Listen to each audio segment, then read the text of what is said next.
it's safe to say that superhero fans are eagerly awaiting any news on the new Spider-Man and Wolverine from Insomniac Studios. Insomniac has basically become the de facto heads of superhero video games, particularly because Square Enix, well, they kind of dropped the ball with Avengers, and they just left the ball on the table by not continuing the Guardians of the Galaxy franchise.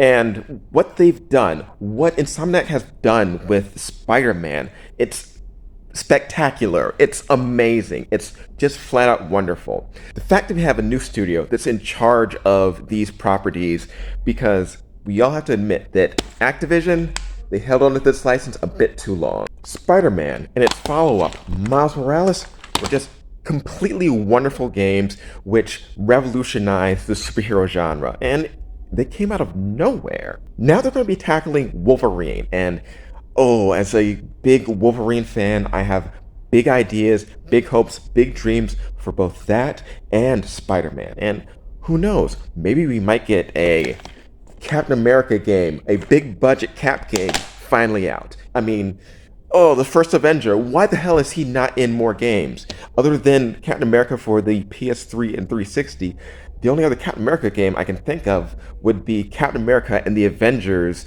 back in the arcades years and years ago. After eagerly awaiting and gobbling up every bit of news, we have to wonder, what do they have planned? And also, what do you want for these games? Now, they hinted at Venom. Yeah, I'm a Venom fan, but I'm not that big of a Venom fan. There's many other areas in Spider-Man that I would love to see them develop more into. Now, we could see him teaming up with, I want to see Black Cat more. I want to see all of the crazy villains. I want to see more Mysterio. His levels in the first Spider-Man games for the PlayStation 1 and even his appearances in the PlayStation 2 Spider-Man games were just absolutely perfect. Absolutely perfect. So yeah, we have lots of different areas, lots of different places.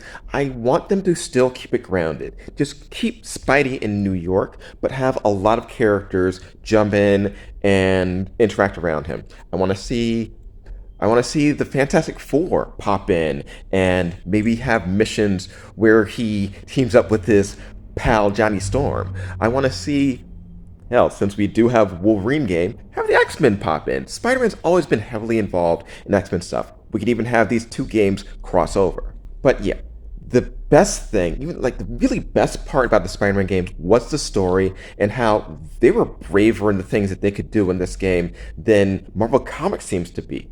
Real change, real growth for the character of Peter and Miles. They took risks. I mean, killing off characters that you never expected to be killed off, and really delving into how this affects the characters emotionally. Insomniac nailed it. They could do the same thing with Wolverine. Wolverine's whole thing is him being defined by loss, being defined by this beast that walks like a man and having to experience pain throughout the centuries. But he also is very, very emotionally connected to a lot of people. I want to see a lot of his, well, Wolverine is very much the lone wolf and cub person. He's done this with Shadowcat. He's done this with Jubilee. Have one of his many sidekicks, X-23, show up so that he can mentor them, have them go on missions with him, have them fight alongside him as he goes against his incredibly dangerous and deadly hordes of enemies. The Hand. Oh, a Wolverine versus the Hand mission. Or make that just the entire story. Have him in Madripoor. Have him, a time-traveling Wolverine in ancient Japan. You know what? Flat out, have Wolverine levels take place in different parts of history. Go over all the different wars that he fought, the different characters he interacted with. You could have the entire story being based off of some horrible event that happened in the past, and now that it's affecting the present. Yeah, Wolverine is great. His past is great. Delve into that. And the more we can know about him, the more we can know about how this can affect that story. In gameplay, dear God, Wolverine gameplay is just going to be great.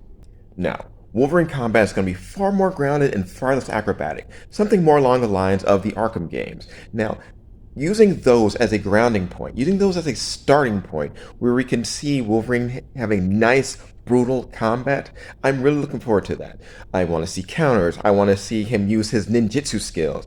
I want to see him strike from the shadows. Here's the thing though. He's got his claws. I don't really want to see a Wolverine game that is 100% him just slicing people to ribbons. Yes, you can do that, but that kind of also limits a lot of the things you can do in combat because you're not going to have him slicing up a whole bunch of regular normal people. And it's the same thing as in many of these Star Wars games. That stuff is kind of limited. And yes, while I'm saying this, I'm showing also the most brutal Wolverine game ever imagined. But this one is from Insomniac, and they don't usually do it to that extent. So I'm just thinking more just regular, brutal, hands, fists, heads.